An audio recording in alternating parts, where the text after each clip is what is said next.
Hello everyone, this is Pooja Sharma from Pooja Sharma classes. उम्मीद करती हूँ आप सब अच्छे होंगे। तो आज हम डिस्कस करेंगे आपके साथ मैथ पेडागोजी को, जो कि आपका पेपर है 17 जनवरी 2023 का प्रीवियस ईयर क्वेश्चन पेपर है। तो आपको इसको अच्छे से समझ के चलना है।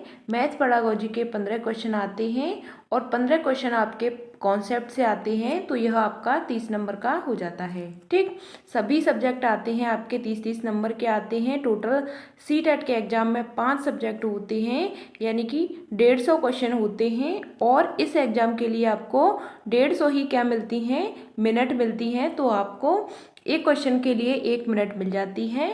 तो स्टार्ट करते हैं, समझते हैं। इसमें कोई नेगेटिव मार्किंग होती नहीं है, आपको सभी क्वेश्चंस को अटेम्प्ट करके आना है। तो स्टार्ट करते हैं। यह पेपर है आपका 17 जनवरी 2023 का। आपको वीडियो पसंद आती है तो वीडियो को लाइक कर देना, अपने दोस्तों के साथ शेयर कर देना। चैनल को सब्सक्राइब नहीं किया है, चैनल को सब्सक्राइब कर लेना और बेल आइकन को प्रेस कर लेना, जिससे आने वाली वीडियो का भी नोटिफिकेशन आपको मिल जाएगा। फ्री नोट्स के लिए आप टेलीग्राम चैनल से जुड़ जाइएगा, यहाँ पे आपको फ्री नोट्स मिल जाएंगे। तो आपको ज्वाइन हो जाना है। मैंने यहाँ पे अपने नोट्स हाथों से बना के यहाँ पे शेयर किए हुए हैं, तो आप देख सकते हैं। स्टार्ट करते हैं। क्वेश्चन नंबर 1 आता है आपका।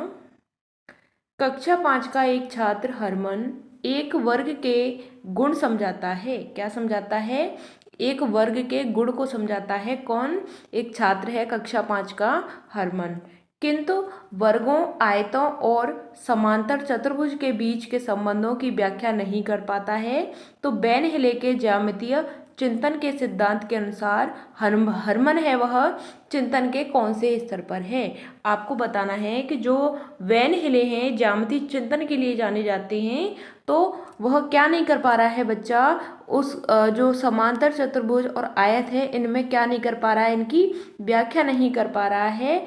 तो यह कौन सा स्तर होता है, किसके अनुसार? वैन हिले के ज्यामितीय स्तर के अनुसार। तो इसका सही आंसर होता है दृश्यीकरण होता है, संक्षेपीकरण होता है, निगमन होता है या फिर विश्लेषण होता है। तो इसका सही आंसर होता है वह आपका क्या होता है? Option number 4 is the right answer. वह आपका विश्लेषण होता है, एनालिसिस होता है, वह व्याख्या नहीं कर पाता है। Option number 4 is the right answer. Question number आपका 2 आता है, आपको इसका आंसर बताना है। निम्नलिखित में से किनका गणितीय सत्यों को स्थापित करने के लिए अधिकतर उपयोग होता है? तो किन चीज़ों को, यानी कि गणित को स्थापित करने के लिए अधिकतम उपयोग होता है? तो प्रयोग का होता है, सत्यापन का होता है, तार्किक विवेचन का होता है, या अभिग्रहितों का विकल्प होता है। तो आपको इसका आंसर बताना है। ABC होता है, केवल B होता है, ACD होता है, या C और D होता है। यानी कि निम्नलिखित में से किनका गणितीय सत्यों को स्थापित करने के लिए अधिकतर उपयोग होता है? तो इसका सही आंसर होता है आपका यहाँ पे प्रयोग का। तो यह बात गलत हो जाएगी, सत्यापन भी आपका गलत होता है। हमें गणित के लिए तार्किक विवेचन का उपयोग करना बहुत ही महत्वपूर्ण होता है, और अभिग्रहितों का उपयोग करना भी बहुत महत्वपूर्ण होता है। तो C और D आपका यहाँ पे सही आंसर हो जाता है। Option number 4 is the right answer. प्रयोग हमारा गलत हो जाएगा, सत्यापन भी हमारा यहाँ पे गलत हो जाता है, इसलिए आपका C और D यहाँ पे सही आंसर होते हैं। क्वेश्चन नंबर आपका 3 आता है, आपको इसका आंसर बताना है। निम्नलिखित में से कौन सा गणित का अधिगम करते हुए सौंदर्यपरक मूल्यों का विकास के लिए सहायक है? तो जो सौंदर्यपरक मूल्य होते हैं इनके विकास के लिए सहायक होता है। तो इसका आंसर आपको बताना है। ऑप्शन बनाता है कि विद्यार्थियों को अधिक प्रश्नों को हल करने के अवसर प्रदान करना है।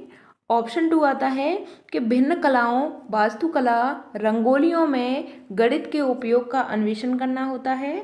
ऑप्शन 3 में आता है आपका कि विद्यार्थियों को उनके आसपास की गणितीय की जांच करना और अपने स्वयं को प्रश्न बनाने के अवसर प्रदान करना। तो यहाँ पे आपको सही विकल्प का चयन करना है। तो ए और बी सही है, ए और सी सही है, बी और सी सही है, या फिर केवल आपका बी सही है। तो इसका सही आंसर होता है क्वेश्चन नंबर 3 का, यह आपका यहाँ पे अधिक प्रश्नों को हल करने के अवसर प्रदान करना व्यक्तियों को, तो यह बात आपकी यहाँ पे क्या हो जाती है। आगे देखते हैं, और भिन्न कलाओं, वास्तुकलाओं, रंगोलियों और गणित के उपयोग का अन्वेषण करना, तो यह बात बिल्कुल सही है। हमें अन्वेषण करने पर खोज, अन्वेषण का मतलब होता है खोज करना, ठीक, यह आपका पॉजिटिव होता है।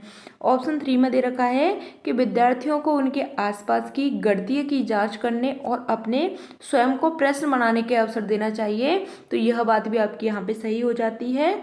और यहाँ पे दे रखा है कि अवसर प्रदान करना, अधिक प्रश्नों को हल करने के अवसर प्रदान करना, यह बात भी सही हो जाती है, लेकिन आपको यहाँ पे ऑप्शन में सबसे ज़्यादा बी और सी सही है। अगर आपका ए बी सी तीनों दे रखे होते तो आपके यहाँ पे तीनों सही हो जाते, ठीक, लेकिन आपका यहाँ पे इसको हम गलत मानेंगे कि अधिक प्रश्नों को हल करने के अवसर दे रहा है, यह बात सही है, लेकिन यहाँ पे ऑप्शन में नहीं दे रखी है, इसलिए आपका यहाँ पे यह गलत हो जाती है। ऑप्शन नंबर बी और सी आपका सही आंसर हो जाता है, ठीक, यहाँ पे option number 3 is the right answer. Question number 3 का 3 सही हो जाता है। क्वेश्चन नंबर आपका 4 आता है, आपको इसका आंसर बताना है कि व्यक्तियों का उनके स्वयं के पिछले प्रदर्शन या स्कोर के सापेक्ष उनके प्रदर्शन या अंकों की तुलना की जाती है, तो यह क्या कहलाती है, बेंचमार्क आकलन में।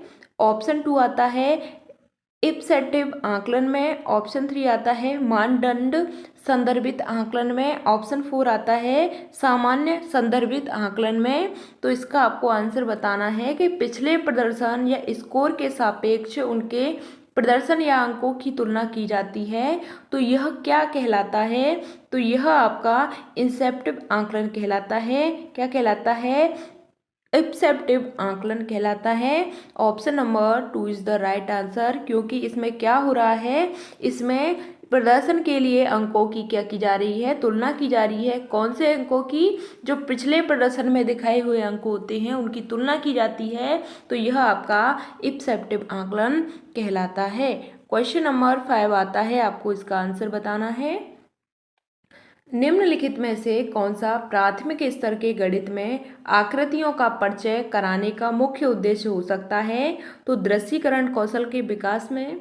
ऑप्शन 2 आता है दिक्कर्षण संबंधी विवेचन कौशल के विकास में। ऑप्शन 3 आता है आकृतियों के नाम याद करना, तो इसमें सही विकल्प का चयन करना है आपको। इसमें केवल आपका ए सही है, केवल ए और बी सही है, केवल बी सही है, या फिर केवल बी और सी सही है। तो प्राथमिक स्तर के गणित में आकृतियों का परिचय कराने का मुख्य उद्देश्य हो सकता है, तो इसका सही आंसर होता है आपका यहाँ पे दृश्यीकरण के कौशल के विकास में। तो यह बात आपकी क्या हो जाएगी, यह बात आपकी सही हो जाती है। दिक्कर्षण संबंधी विवेचन के कौशल में, तो यह बात भी आपकी बिल्कुल सही होती है। आकृतियों के नाम याद करना, नाम याद करने की बात आती है, रोट मेमोराइजेशन की बात आती है, तो यह गलत हो जाता है। याद करना, कंठस्थ करना, यह बात आपकी यहाँ पे गलत हो जाती हैं। ऑप्शन नंबर आपका ए और बी सही आंसर हो जाता है, ए और बी सही आंसर होता है। Option number 2 is the right answer, ठीक। क्वेश्चन नंबर आपका 6 आता है, आपको इसका आंसर बताना है कि प्राइमरी स्कूली गणित शिक्षण एवं अधिगम हेतु निम्नलिखित में से कौन सी वस्तुओं का संसाधन कक्ष में होना चाहिए, तो यह चार्ट पुस्तकें और गुणन सामग्री होनी चाहिए, स्टेशनरी वस्तुएं और पेन पेंसिल रूलर आदि होनी चाहिए। ऑप्शन 3 आता है कि मूर्त शिक्षण अधिगम सामग्री जैसे गणितमाला, टेनग्राम, त्रिविमीय आकृतियाँ, जियोबोर्ड, ब्लॉक, टाइल्स इत्यादि, यह चीज़ें होनी चाहिए। ऑप्शन यहाँ पे 4 दे रखा है कि सूची पत्र, शिक्षक पत्रिकाएं एवं शिक्षक शिक्षिकाओं को पढ़ने के लिए अन्य सामग्री होनी चाहिए। तो आपको बताना है कि प्राइमरी स्कूल में इसमें यानी कि 1 से 5 तक के बच्चे पढ़ते हैं प्राइमरी स्कूल में, तो गणित शिक्षण के लिए, गणित को सिखाने के लिए कौन सी वस्तु का संसाधन कक्ष में होना आवश्यक है, संसाधन कक्ष में होना जरूरी है, तो इसका आपको आंसर बताना है। तो चार्ट, पुस्तकें और गुणन सामग्री होनी चाहिए, बिल्कुल बात सही है, बिल्कुल होनी चाहिए। स्टेशनरी जैसे पेन, पेंसिल, रूल, यह चीज़ें होनी चाहिए, तो यह बात आपकी गलत हो जाती है कि यह सारी चीज़ें वहाँ पे उपलब्ध होनी चाहिए, तो बिल्कुल गलत हो जाती है। ऑप्शन 3 में आता है कि मूर्त शिक्षण अधिगम सामग्री, यानी कि जो चीज़ें हमें दिखाई देती हैं उनको हम मूर्त बोलते हैं, जो हमें नहीं दिखाई देती हैं उनको हम अमूर्त बोलते हैं। तो मूर्त शिक्षण सामग्री हमें वहाँ पे होनी चाहिए। गणित माला, 10 ग्राम, त्रिविमीय आकृतियाँ, जियो बोर्ड, ब्लॉक, टाइल्स, यह सारी चीज़ें बिल्कुल होनी चाहिए, बिल्कुल ज़रूरी है। ऑप्शन 4 में दे रखा है सूची पत्र, शिक्षक पत्रिकाएं और शिक्षक शिक्षिकाओं को पढ़ने के लिए अन्य सामग्री होनी चाहिए, तो यह बात भी आपकी यहाँ पे सही हो जाती है। तो आपका ए, सी और डी आपका यहाँ पे सही आंसर हो जाता है। Option number 4 is the right answer. Stationery वस्तुएं, पेन, पेंसिल, रूलर, यह सारी चीज़ें यहाँ पे आवश्यक नहीं है, इसलिए आपका 1, 2 और यहाँ पे 4, यानी कि 1 पहला वाला और आपका तीसरा और आपका चौथा सही हो जाता है। Option number 4 is the right answer. Question number 7 आता है आपका कि कक्षा 5 का एक विद्यार्थी विभिन्न ज्यामितीय आकृतियों को उनके गुणों और विशेषताओं के अनुसार पहचान कर सकता है, समूहीकरण कर सकता है। निम्नलिखित में से कौन सा संज्ञानात्मक कौशल सर्वाधिक उपयुक्त रूप से बच्चे के उपयुक्त कार्य को पूरा करने में सहायता करता है? तो यह आपका आगमन कहलाता है, यह आपका अपघटन कहलाता है, उत्क्रमणीयता कहलाता है, या फिर आपका वर्गीकरण कहलाता है। क्वेश्चन नंबर 7 का सही आंसर होता है यह आपका वर्गीकरण कहलाता है। क्या कहलाता है? वर्गीकरण कहलाता है। Option number 4 is the right answer. Question number 8 आता है, आपको इसका आंसर बताना है। निम्नलिखित में से कौन सा क्रियाकलाप प्राथमिक कक्षाओं के विद्यार्थियों को दैनिक जीवन में मुद्रा अवधारणा के शिक्षण के लिए सर्वाधिक उपयुक्त है? तो यह आपका भूमिका निर्वहन आयोजित करना होता है, समीप के बाजार जाकर होता है। ऑप्शन 3 आता है कि विभिन्न प्रकार की मुद्रा परिवर्तन के नियमों के शिक्षण के द्वारा होता है। ऑप्शन 4 आता है यह आपका कलन विधि के उपयोग करना होता है इसमें। तो इसका आपको सही विकल्प का चयन करना होता है कि कौन सा जो क्रियाकलाप होता है प्राथमिक कक्षाओं के विद्यार्थियों के दैनिक जीवन में मुद्रा अवधारणा के शिक्षण के लिए सबसे ज़्यादा महत्वपूर्ण होता है। तो यहाँ पे आपका ए और बी सही होता है, केवल सी सही होता है, केवल सी और डी सही होता है, या फिर आपका बी और डी सही होता है। क्वेश्चन नंबर 8 का सही आंसर होता है आपका यहाँ पे कि इसमें जो भूमिका निर्माण आयोजित करना होता है, तो यह बात आपकी बिल्कुल सही हो जाती है। और समीप के बाजार जाकर, बिल्कुल बात सही है, यह आपके दैनिक जीवन के अंतर्गत आते हैं। ए और बी आपका यहाँ पे सही आंसर हो जाता है। Option number 1 is the right answer. ठीक, क्वेश्चन नंबर आपका 9 आता है, आपको इसका आंसर बताना है। निम्नलिखित में से कौन सा कथन सभी त्रिभुज समबाहु त्रिभुज हैं? तो इनका निषेध है, आपको बताना है। यह गलत है कि सभी त्रिभुज समबाहु त्रिभुज हैं। ऑप्शन बी आता है कि एक त्रिभुज मौजूद है जो एक समबाहु त्रिभुज नहीं है। ऑप्शन सी आता है सभी समबाहु त्रिभुज हैं। ठीक, तो यहाँ पे आपको बताना है ए और बी सही है, केवल सी सही है, केवल बी सही है, ए और सी सही है। क्वेश्चन नंबर 9 का सही आंसर आपको बिल्कुल बताना है। तो कौन सा कथन है वह सभी त्रिभुज समबाहु त्रिभुज हैं, इनका निषेध है। तो इसका सही आंसर होता है आपका यहाँ पे कि यह गलत है कि सभी त्रिभुज क्या हैं? समबाहु त्रिभुज हैं। बिल्कुल बात यहाँ पे सही हो जाती है, निषेध की बात की गई है। ऑप्शन नंबर 1 सही है। त्रिभुज मौजूद हैं लेकिन समबाहु त्रिभुज नहीं है, तो यह बात भी आपकी सही हो जाती है। ए और बी आपका यहाँ पे सही हो जाता है। Option number 1 is the right answer. ठीक, option number 1 is the right answer. A और बी आपका सही आंसर हो जाता है। क्वेश्चन नंबर 10 आता है, आपको इसका आंसर बताना है। एक बालिका व्यस्त करती है यदि रेखा ए और बी सी डी से छोटी है और रेखा सी डी रेखा है ई एफ से छोटी है, तब रेखा ए और बी ई और एफ से छोटी होगी। मापन के कौन से गुणधर्म का उल्लेख किया गया है? तो यह आपका सहचारी गुणधर्म होता है। क्रम विनिमय गुणधर्म होता है, संक्रामिता गुणधर्म होता है, या फिर संरक्षण गुणधर्म होता है। तो आपको इसका आंसर बताना है। एक बालिका व्यक्त करती है, यदि रेखा A B Rekha C D से छोटी है और सी डी रेखा ई एफ से छोटी है तथा रेखा ए बी ई एफ से छोटी होगी तो मापन के गुणधर्म में इसका उल्लेख किया गया है।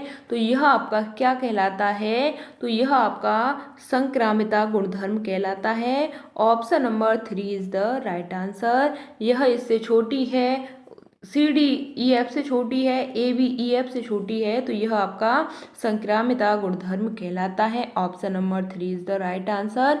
क्वेश्चन नंबर आपका 11 आता है कि कक्षा फर्स्ट के बच्चों को गिनती और अंक की अवधारणा के शिक्षण हेतु निम्नलिखित में से कौन सा खेल विधि एक उदाहरण होती है? तो आपको इसका आंसर बताना है। तो शिक्षक शिक्षिका बच्चों के खेल के मैदान में लेकर जाएं और उन्हें गिनती का पाठ कराएं। ऑप्शन 2 आता है कि बच्चों को कुछ भी खेलने की अनुमति दें क्योंकि यह अंकों के ज्ञान गणन कौशल को बढ़ावा दे सकता है। ऑप्शन 3 आता है शिक्षक शिक्षिका मूर्त वस्तुओं जैसे पत्थर के टुकड़ों, टोकन, मोती आदि का उपयोग करें और बच्चों को निर्देश के अनुसार वस्तुओं से खेलने की अनुमति दें। ऑप्शन 4 आता है शिक्षक शिक्षिका अंक चार्ट का उपयोग करें और संकेतक पॉइंटर का उपयोग करते हुए कक्षा में बैठे सभी बच्चों को दिखाएं। तो क्वेश्चन नंबर 11 का सही आंसर आपको बताना है। कक्षा फर्स्ट के बच्चों को गिनती अंक की अवधारणा के शिक्षण हेतु निम्नलिखित में से कौन सा खेल विधि का एक उदाहरण हो जाता है? तो इसका सही आंसर होता है आपका ऑप्शन नंबर 3। ठीक, शिक्षक शिक्षिका मूर्त वस्तुओं जैसे पत्थर के टुकड़े, टोकन, मोती आदि का उपयोग करें और बच्चों के निर्देश के अनुसार इन वस्तुओं से खेलने की अनुमति दें। यह बात आपकी यहाँ पे सही हो जाती है, बाकी आपके सभी गलत हो जाते हैं क्योंकि हमें बच्चों को मूर्त वस्तुओं के आधार पर सिखाना चाहिए। यानी कि जो चीज़ें हमें दिखाई देती हैं मूर्त, उन्हीं को हम बोलते हैं क्या, किनको बोलते हैं? दिखाई देने वाली को मूर्त बोलते हैं। ठीक, क्वेश्चन नंबर आपका 12 आ जाता है, आपको इसका आंसर बताना है। पाठ योजना शिक्षण के किस चरण से संबंधित है? पाठ योजना है वह शिक्षण के कौन से चरण से संबंधित है? तो pre active, interactive, post active या इंटरएक्टिव एंड पोस्ट एक्टिव। तो आपको इसका आंसर बताना है कि जो पाठ योजना है शिक्षण के किस चरण से संबंधित है। तो इसका सही आंसर होता है, यह आपका क्या होता है? प्री एक्टिव होता है। Option number 1 is the right answer. ठीक, पाठ योजना शिक्षण के कौन से चरण से संबंधित है? तो यह आपकी प्री एक्टिव से संबंधित है। Option number 1 is the right answer. Question number 13 आता है, आपको इसका आंसर बताना है कि एक प्राथमिक स्तर की गणित शिक्षिका अपनी कक्षा में विद्यार्थियों के भिन्न भिन्न समूहों को वृत्ताकार टुकड़े, कटआउट्स, आयताकार पट्टियां बांट देती हैं। तब वह उनको सामग्री का उपयोग कर निम्नलिखित में से प्रश्न हल करने को कहती हैं। तो कौन से भिन्नों का जोड़ 1/2 होगा? ऐसे प्रश्नों को आपको बताना है। तो ऐसे प्रश्नों को हतोत्साहित करना चाहिए क्योंकि ये भिन्नों से संबंधित भ्रांतियों की ओर ले जाते हैं। ऐसे प्रश्नों को हल करना बच्चों के लिए स्तर पर अधिक कठिन है। ऑप्शन 3 आता है इनको प्रोत्साहित करना चाहिए क्योंकि अनेक उत्तरों की ओर ले जाते हैं। ऑप्शन 4 आता है इनको हतोत्साहित करना चाहिए क्योंकि अनेक उत्तरों का गणित में कोई स्थान नहीं है। तो क्वेश्चन नंबर 13 का आंसर आपको बताना है। इसका सही आंसर होता है कि इनको यानी ऐसे प्रश्नों को हमें प्रोत्साहित करना चाहिए क्योंकि यह अनेक उत्तरों की तरफ ले जाते हैं। तो option number 3 is the right answer. हतोत्साहित करना गलत हो जाता है, कठिन, अधिक कठिन बिल्कुल गलत हो जाता है। यहाँ पे भी आपको हतोत्साहित दिख रहा है तो आप इन चीज़ों को देख करके काट देंगे। Option number 3 is the right answer. Question number आपका 14 आता है, आपको इसका आंसर बताना है। किसी क्रियाकलाप को करने के लिए गणित की कक्षा में बच्चों को कुछ लकड़ी के टुकड़े दिए। बच्चों ने निम्नलिखित कथन प्रस्तावित किए। मेरी गणित की पुस्तक का भार 2 यानी कि टुकड़ों से अधिक किंतु 3 टुकड़ों से कम है। मेरे पेंसिल बॉक्स का भार लकड़ी के 2 टुकड़ों से कुछ कम है तो उपयुक्त क्रियाकलाप का उद्देश्य क्या है, इसका आपको आंसर बताना है। ऑप्शन 1 आता है कि विद्यार्थियों को सृजनात्मक कार्य में व्यस्त रखना और वह शिक्षक व्यस्त है। यहाँ पे दे रखा है कि विद्यार्थियों को सृजनात्मक कार्य में व्यस्त रखना जब शिक्षक क्या है, व्यस्त है। ऑप्शन 2 आता है कि भारों के योग की अवधारणा को क्या करना, सुदृढ़ करना। ऑप्शन 3 आता है भार मापने के लिए इकाइयों के परिवर्तन की अवधारणा से परिचय करवाना।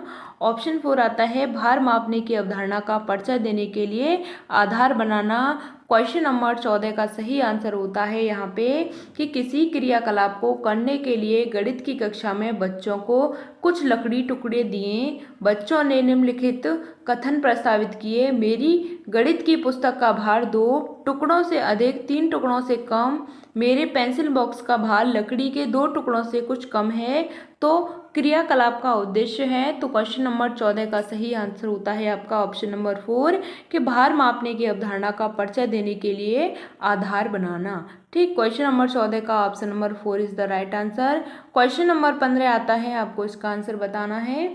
निम्नलिखित में से आकलन की कौन सी तकनीक गणित में रचनात्मक आकलन का हिस्सा नहीं है। निम्नलिखित में से आकलन की कौन सी तकनीक गणित में रचनात्मक आकलन का हिस्सा नहीं है, तो पोर्टफोलियो होता है, रूब्रिक्स होता है, अवलोकन होता है या सत्र अंत परीक्षा होती है। तो रचनात्मक आकलन की बात की गई है, इसका हिस्सा नहीं है, तो कौन सा हिस्सा नहीं है, तो पोर्टफोलियो हिस्सा होता है, रूब्रिक्स होता है, अवलोकन होता है, लेकिन सत्र के अंत में परीक्षा नहीं होती है। तो यह बात आपकी यहाँ पे सही हो जाएगी। Option number 4 is the right answer हो जाता है। मैंने आपको यहाँ पे पेडागोजी के 15 क्वेश्चंस करा दिए हैं, आपको सभी क्वेश्चन समझ में आए होंगे। यह पेपर आपका 17 जनवरी 2023 का प्रीवियस ईयर क्वेश्चन पेपर था। तो आपको सभी क्वेश्चन समझ में आ गए होंगे, बहुत ही बेहतरीन तरीके से मैंने आपको समझाए हैं। आपको अच्छे से अपनी प्रैक्टिस को करके जाना है, पेडागोजी क्वेश्चंस पर फोकस करना है। आपको वीडियो पसंद आती है तो वीडियो को लाइक कर देना, अपने दोस्तों के साथ शेयर कर देना, चैनल को सब्सक्राइब नहीं किया है तो चैनल को सब्सक्राइब कर लेना और बेल आइकन को प्रेस कर लेना, जिससे आने वाली वीडियो का भी नोटिफिकेशन आपको मिल जाएगा। फ्री नोट्स के लिए आप टेलीग्राम चैनल से जुड़ जाइएगा, यहाँ पे आपको फ्री नोट्स मिल जाएंगे, तो आपको ज्वाइन हो जाना है। ठीक, मिलते हैं फिर आपको आगे की नेक्स्ट वीडियो में, तब तक के लिए थैंक्स फॉर वॉचिंग। जय हिंद, वंदे मातरम।